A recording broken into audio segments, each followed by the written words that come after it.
Eu costumava pensar que o Natal era a única noite em que minha família fingia me amar.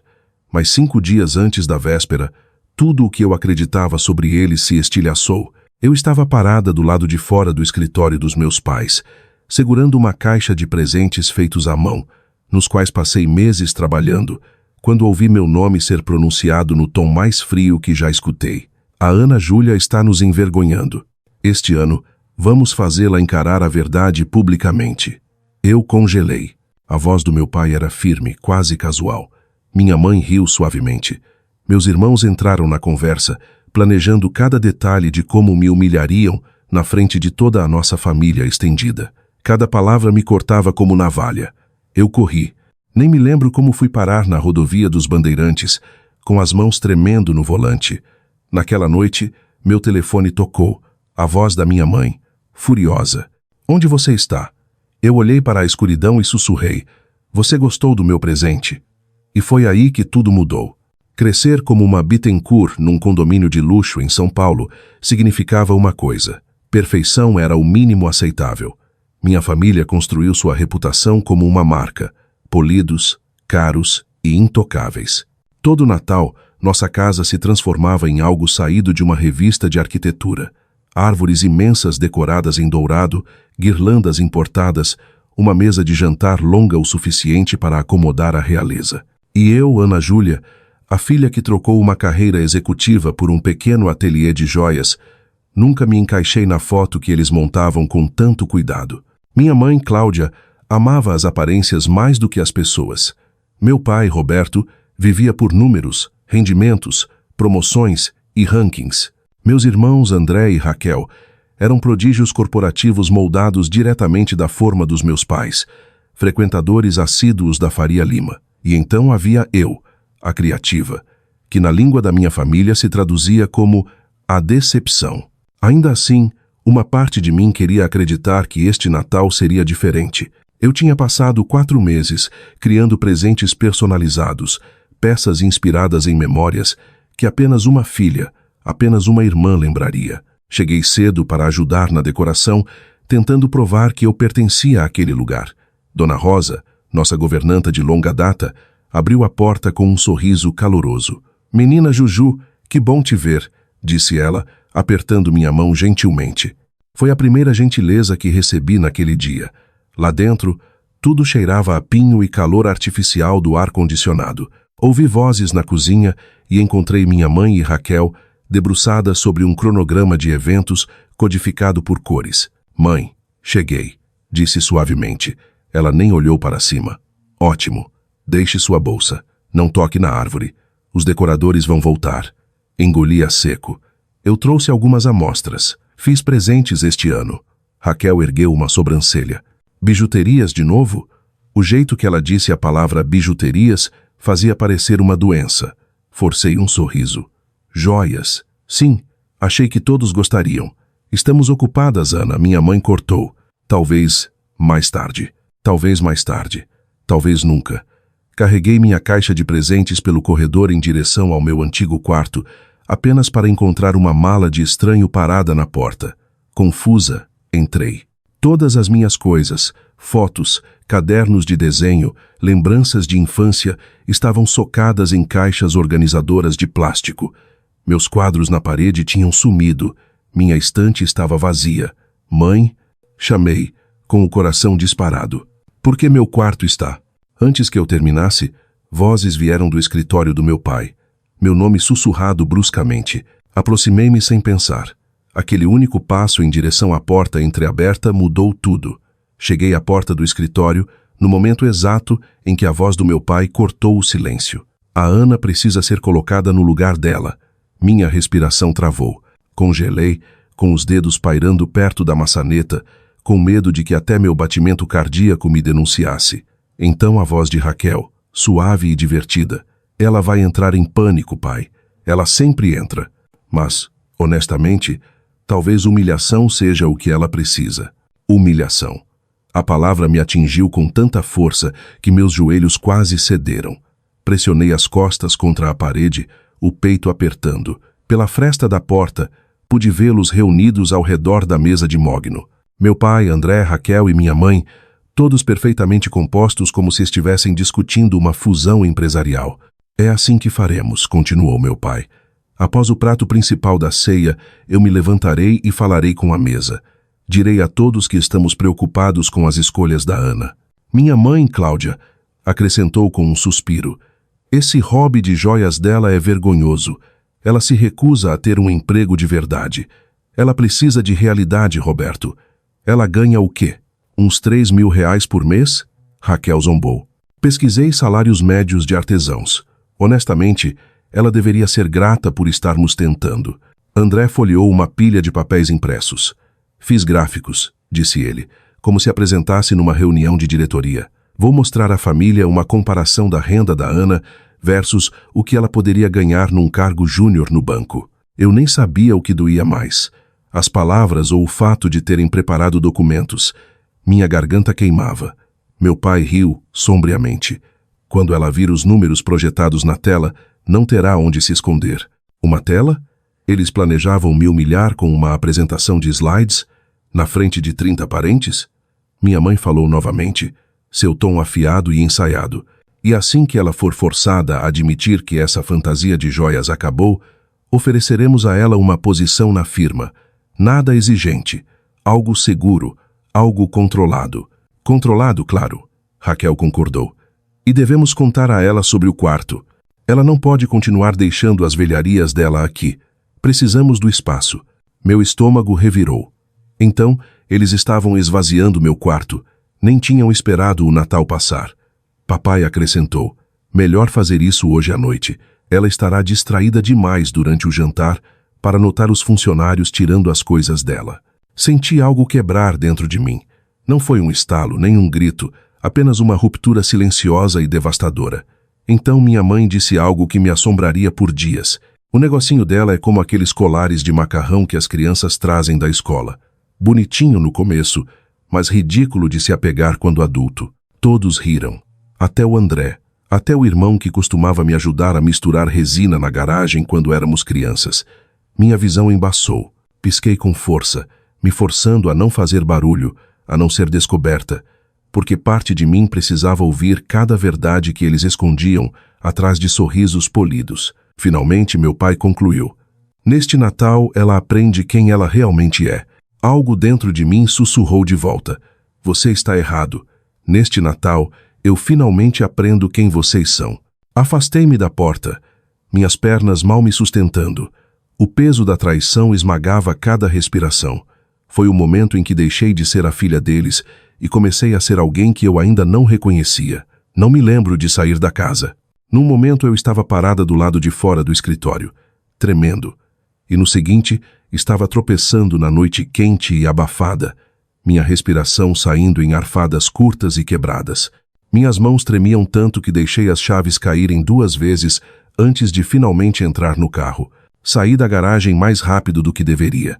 As luzes de Natal da mansão borraram no meu espelho retrovisor dourado, branco, brilhante, uma ilusão de calor que nunca me pertenceu. A verdade fria bateu mais forte que qualquer vento. Eles não planejavam me ajudar. Eles planejavam me destruir.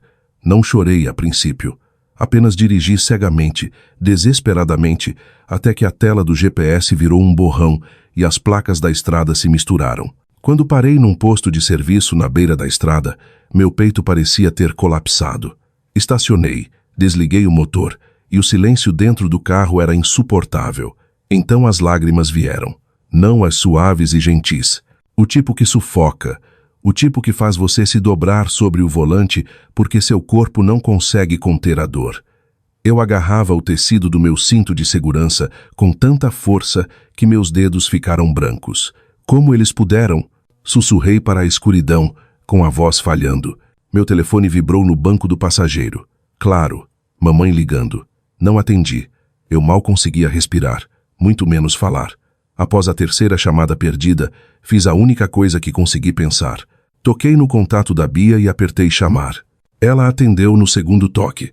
Maju? Maju, o que houve? Você tá bem? Parece que tá falando debaixo d'água.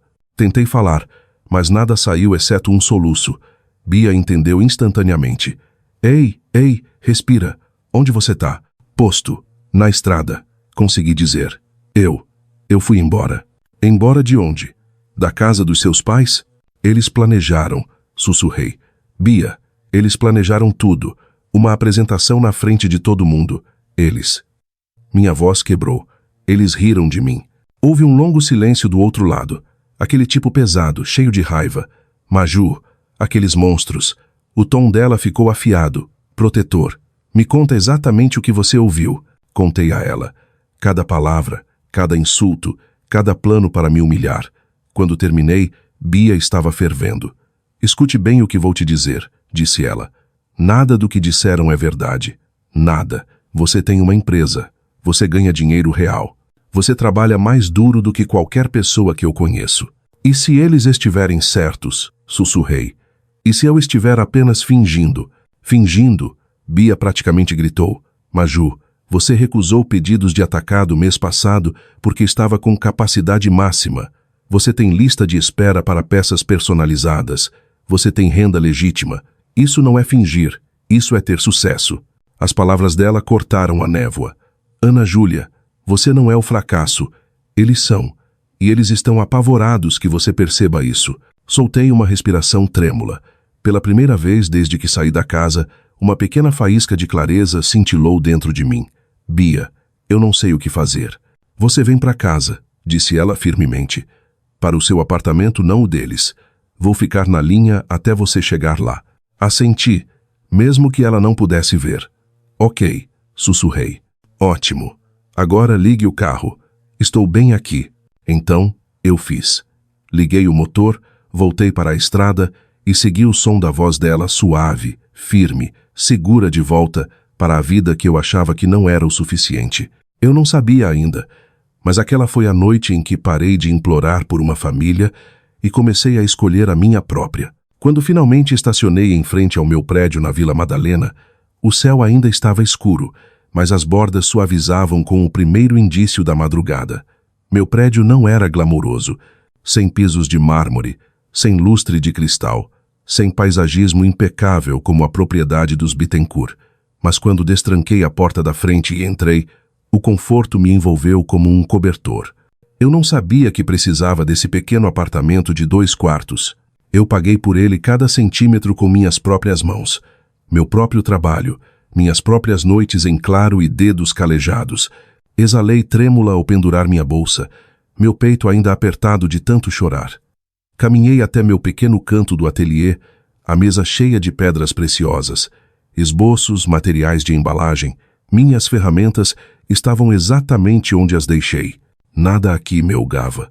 Nada aqui me comparava a alguém mais bem-sucedido. Nada aqui tentava me moldar em algo que eu não era.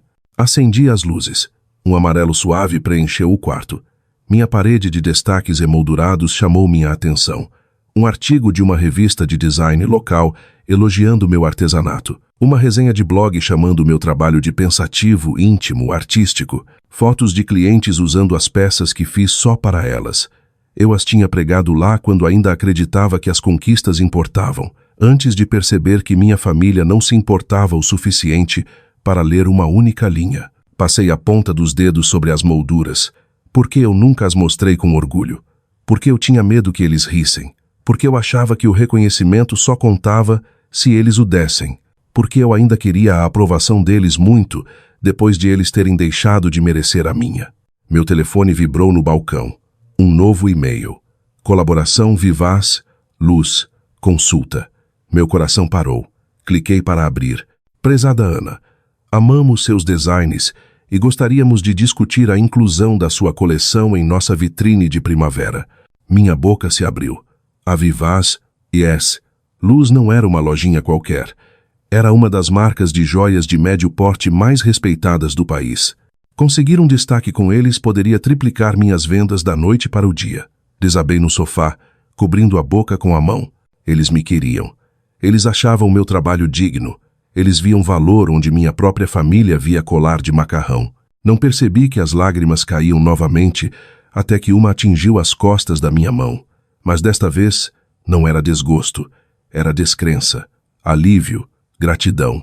Recostei-me nas almofadas, olhando para minha pequena sala de estar, luzes pisca-pisca drapeadas na janela, a mini árvore meio decorada no canto, minhas almofadas incompatíveis, uma vida construída por mim. Imperfeita, mas minha. Silenciosa, mas honesta. Pequena, mas real. Eu não tinha falhado. Eu tinha simplesmente crescido, numa direção para a qual eles nunca se deram ao trabalho de virar a cabeça. E pela primeira vez na minha vida, uma nova possibilidade entrou na minha mente frágil, mas poderosa. Talvez eles estivessem errados sobre mim. Talvez eles sempre estivessem errados. Fiquei sentada lá até o amanhecer romper totalmente, deixando aquele pensamento se assentar fundo nos meus ossos. Amanhã, percebi, eu não seria a mesma filha que entrou naquela mansão. Eu já estava me tornando alguém nova. No meio da manhã, a luz do sol entrando pelas minhas persianas parecia quase um insulto. Como o mundo podia parecer tão brilhante quando tudo dentro de mim ainda doía? Enrolei-me num cobertor e sentei no chão da cozinha, costas contra os armários, olhando para o nada. Eu não estava pronta para encarar minha família, mas tinha terminado de deixá-los decidir minha vida por mim. Lentamente, deliberadamente, peguei meu caderno, o que eu usava para esboços de design, e abri numa página em branco. Minha mão tremeu no início, mas assim que minha caneta tocou o papel, algo mudou. Pela primeira vez, eu não estava planejando joias. Eu estava planejando minha liberdade. No topo da página escrevi: o que farei a seguir? Então listei, um por um. Não irei ao Natal, sem aviso, sem explicação, sem desculpas. Eles sentiriam minha ausência, da mesma forma que sentia a crueldade deles. Direi sim para avivar as luzes. Aquele negócio era meu, não deles para aprovar ou zombar. O sucesso seria minha resposta mais alta. Terei meu próprio Natal. Escolherei uma celebração real com pessoas que realmente me amam. Enviarei os presentes que fiz para eles por entrega profissional. Não por amor, mas para provar que a crueldade deles não me transformaria neles. Estabelecerei limites. Se falassem comigo novamente, seria nos meus termos. Respeitoso, honesto, igualitário, ou nada feito. Reivindicarei minhas coisas de infância legalmente. Se eles queriam tratar meu quarto como depósito, eu trataria isso como a questão legal que era. Chega de deixá-los decidir o que eu posso manter. Quando terminei, olhei para a página por um longo tempo, não sobrecarregada, não com medo, apenas firme. Então peguei meu telefone e liguei para uma antiga conhecida, Eliane, uma advogada especializada em direito civil. Ela atendeu no segundo toque. Ana, quanto tempo? Eu. Preciso de um conselho, disse, com a voz baixa. Meus pais estão esvaziando meu quarto de infância, sem me avisar. Eliane inalou bruscamente. Você se mudou voluntariamente? Abandonou a propriedade? Não, disse eu. Eu visito todo ano. Eles simplesmente decidiram. Então escreva uma notificação extrajudicial imediatamente, afirmando que você não abandonou seus pertences e pretende recuperá-los. A voz dela era calma, firme. Cria prova legal.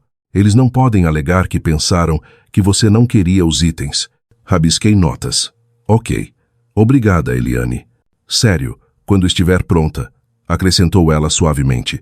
Você também pode falar comigo sobre limites emocionais. Família assim. Não é fácil, mas você está fazendo a coisa certa. A coisa certa. 2 palavras que ninguém na minha família jamais me disse. Depois de desligar, redigi a carta listando fotos, cadernos de desenho, artesanato de infância, ferramentas de joalheria, cada item que eu lembrava ter deixado para trás. Imprimi, assinei e fui ao correio eu mesma para enviar como carta registrada. No momento em que entreguei ao atendente, com o peito apertado, percebi algo. Aquele foi meu primeiro ato de legítima defesa, não contra estranhos, mas contra as pessoas que me criaram. Naquela tarde, Bia apareceu no meu apartamento sem avisar, cabelo bagunçado, segurando 2 cafés e uma sacola de pães de queijo. Você tem cara de quem não come há 12 horas, disse ela passando por mim. Senta. Agora. Obedeci, meio sorrindo. Ela espalhou os pães pelo balcão como se planejasse uma intervenção. Então, disse ela, tomando seu café, me conta o plano. Deslizei o caderno pela mesa. Ela leu cada linha devagar, depois olhou para cima, os olhos brilhando com algo feroz, algo orgulhoso. Maju, isso é poder. Não me sinto poderosa, admiti. Vai sentir, disse ela. Especialmente quando chegarmos nesta parte. Ela tocou a linha Terei meu próprio Natal. Conheço um chalé, continuou, na Serra da Mantiqueira. É de um primo. Fica vazio nas festas. Lareira, frio de serra, privacidade, paz. Podemos ir para lá. Meus lábios se entreabriram. Bia, não posso pedir isso. Você não pediu, disse ela firmemente. Estou oferecendo. E nós vamos. Fim de papo. Eu ri. Realmente ri pela primeira vez desde a noite anterior. Ela sorriu. Ótimo. Faça as malas com roupas de frio. Saímos dia 23. Dia 23. 2 dias antes da ceia de Natal, onde minha família planejava me destruir. Mas eu não estaria lá. Pela primeira vez na minha vida, eu não ficaria no fogo tentando provar que valia a pena ser amada. Eu escolheria pessoas que já sabiam que eu valia. A véspera de Natal chegou.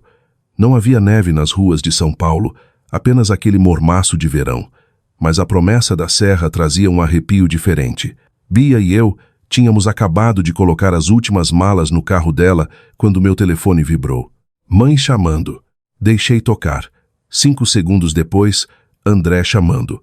Depois, Raquel chamando. Eram 18h59. 1 minuto antes do coquetel de véspera dos Bittencourt começar. Eu podia quase imaginar a cena.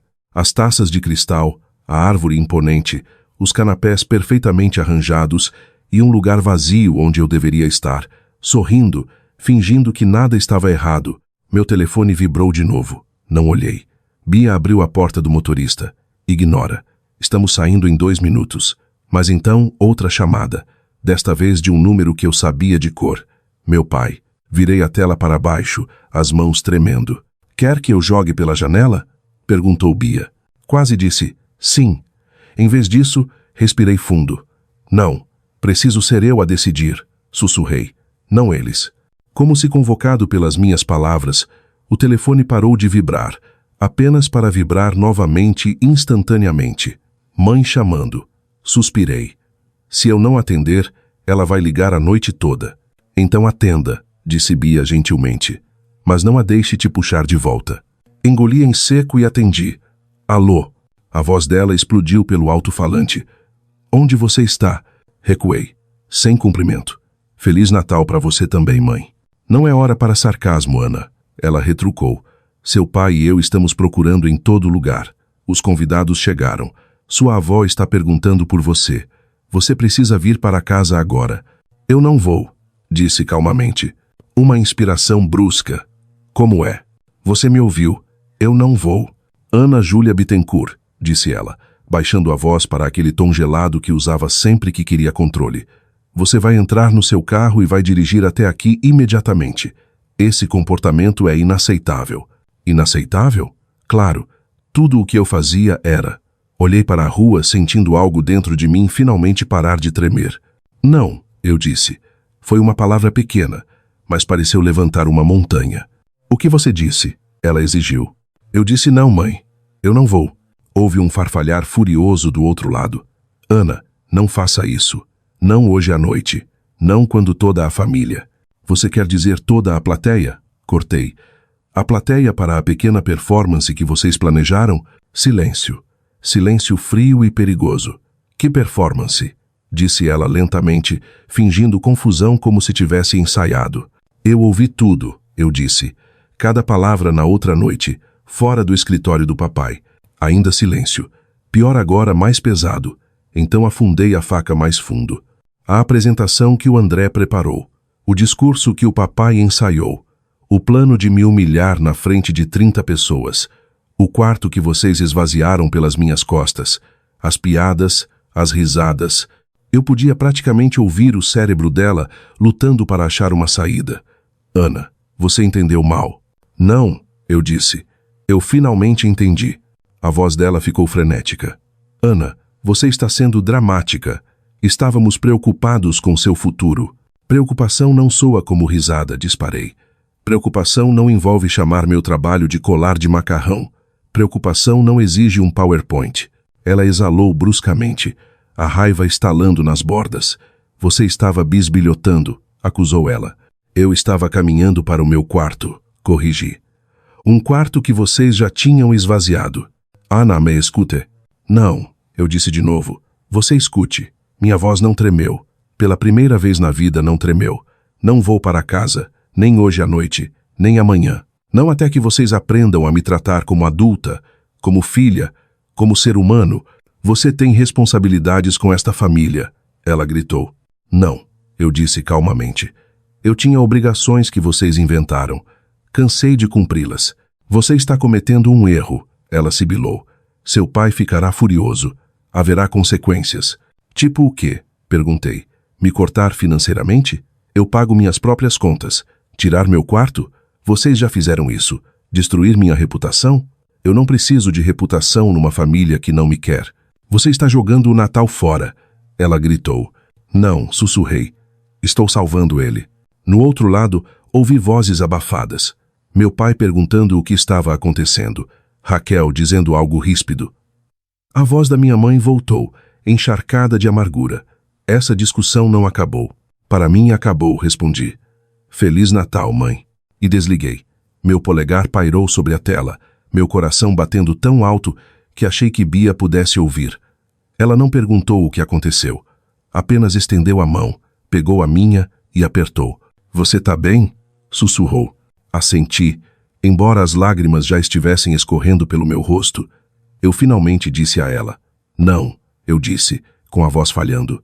Pela primeira vez na vida, eu disse não. Bia sorriu suavemente. Então vamos, Maju. Seu verdadeiro Natal está esperando. Afivelei o cinto. Ela ligou o motor. As rodas começaram a girar. Atrás de nós, a mansão Bittencourt brilhava como uma mentira.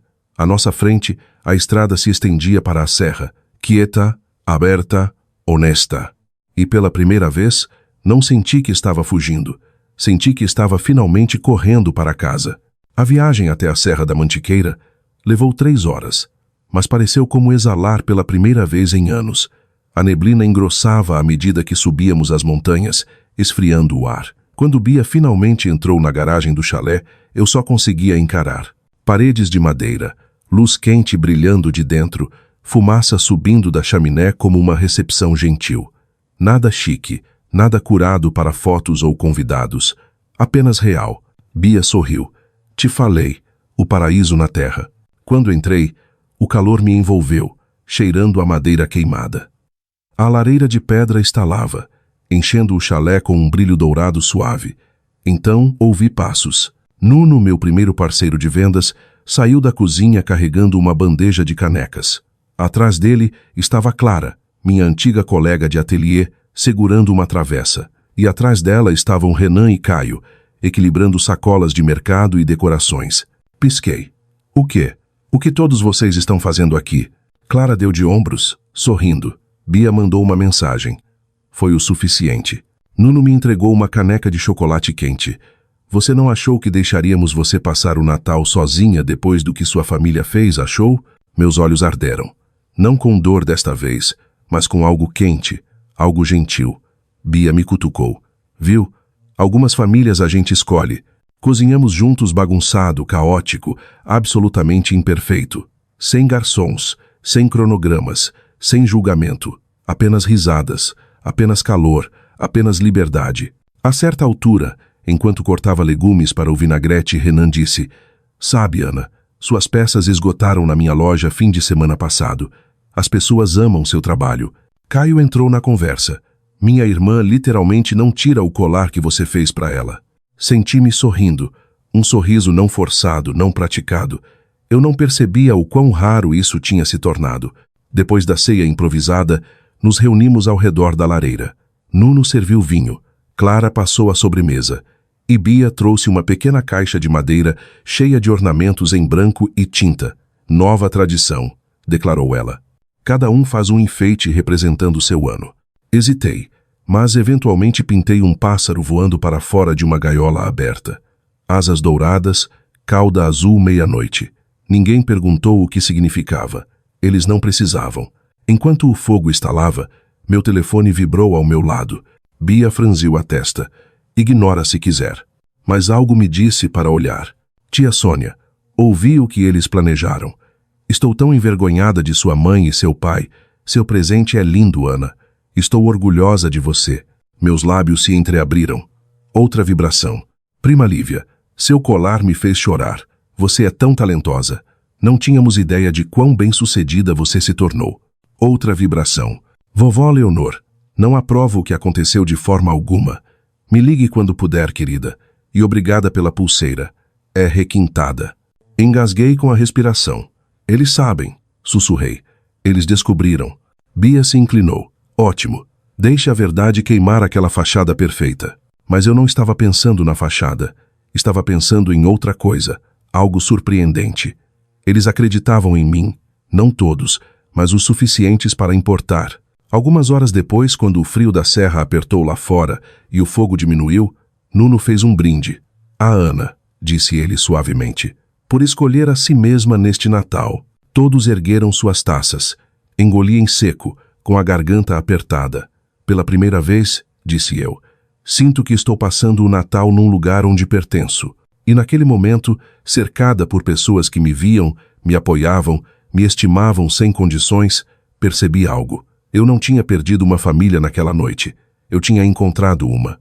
6 semanas após o Natal que me quebrou e me reconstruiu, eu estava na porta do meu novo estúdio num galpão reformado na Barra Funda, segurando um copo de café e olhando para o espaço vazio que logo seria preenchido com bancadas, ferramentas e membros da equipe. Sim, equipe, no plural. A luz do sol entrava pelas enormes janelas, banhando o piso de cimento queimado. Eu respirava o cheiro de recomeços. Meu negócio não era mais um hobby, era uma empresa. Os pedidos da Vivaz, Luz, explodiram tanto que tive que contratar 2 assistentes e começar a desenhar um fluxo de produção. Semana passada, eles enviaram outro e-mail. Queremos destacar você como designer revelação em nossa campanha de Dia das Mães. Eu li 3 vezes antes de cair a ficha. Isso estava acontecendo. Isso era real. Enquanto organizava bandejas de pedras na minha nova bancada, meu telefone vibrou com uma mensagem do meu irmão, André. André, eu estava errado sobre muita coisa. Podemos conversar algum dia? Sem pressão. Olhei para a tela, surpresa pela honestidade, algo raro no DNA dos Bittencourt. Digitei de volta. Te aviso quando estiver pronta. Mas obrigada. Um limite. Não um muro. Uma escolha. Minha escolha. 20 minutos depois, outra mensagem. Vovó Leonor, enviando fotos da sua pulseira. Usei num almoço beneficente hoje e todas adoraram. Quando você vem me visitar? Sorri. Aquele convite significava mais do que ela sabia. Então, quase como o universo me testando, um e-mail do meu pai caiu na minha caixa de entrada. Uma planilha. Uma análise não solicitada da minha trajetória financeira. Um parágrafo implicando que meu sucesso era temporário, a menos que eu aceitasse um papel corporativo estável. Pela primeira vez, as tentativas dele não doeram. Cliquei em responder. Obrigada pela preocupação. Estou orgulhosa do que estou construindo e estou indo bem. Não discutirei mudanças de carreira. Desejo o melhor a vocês. Sem explicações, sem justificativas, apenas a verdade com um limite em volta. Minha mãe mandou uma mensagem naquela tarde. Mãe, sua ausência no Natal causou muita tensão desnecessária. Seria bom se você pedisse desculpas. Não respondi. Algumas mensagens não mereciam resposta. 2 semanas depois, voltei à mansão acompanhada por Bia para buscar o resto das minhas coisas de infância. Dona Rosa me cumprimentou calorosamente e me ajudou a empacotar tudo em caixas. Meus velhos cadernos, meus primeiros alicates, uma pulseira de miçangas inacabada de quando eu tinha 11 anos. Aquilo não eram lembretes de fracasso, eram provas de que eu sempre tinha sido eu. Enquanto empacotava, Dona Rosa sussurrou. Sua mãe tentou doar suas ferramentas velhas, mas eu as escondi. Sabia que importavam. Eu a abracei. Quando saí da casa pela última vez, carregando a caixa final para o carro, não senti luto. Senti encerramento. Aquele tipo que não bate portas, apenas as deixa gentilmente para trás. Naquela noite, de volta ao meu apartamento, coloquei minhas ferramentas de infância na prateleira, acima da minha nova bancada profissional. Velho e novo. Passado e futuro. Lado a lado. Pensei na menina que uma vez implorou para que sua família a visse e na mulher que agora escolhia quem merecia um lugar em sua vida. Bia me mandou uma mensagem. Bia, chalé no próximo Natal? A tradição começa agora. Sorri. Maju, com certeza. Todo ano eu levo os enfeites. Desliguei as luzes do estúdio, deixando o sol de fim de tarde iluminar a sala. Aquilo não era fuga, não era rebelião. Era tornar-se quem eu sou. E ao trancar a porta atrás de mim, finalmente entendi algo que levei 28 anos para aprender. O Natal não me quebrou. Ele me revelou. E eu nunca vou voltar a ser a versão de mim mesma que implorava para ser amada. Não deixe que ninguém defina o seu valor, nem mesmo sua família. Se você se identificou com a história da Ana Júlia, compartilhe com alguém que precisa ler isso hoje. Sua verdadeira família é quem aplaude suas conquistas, não quem zomba dos seus sonhos.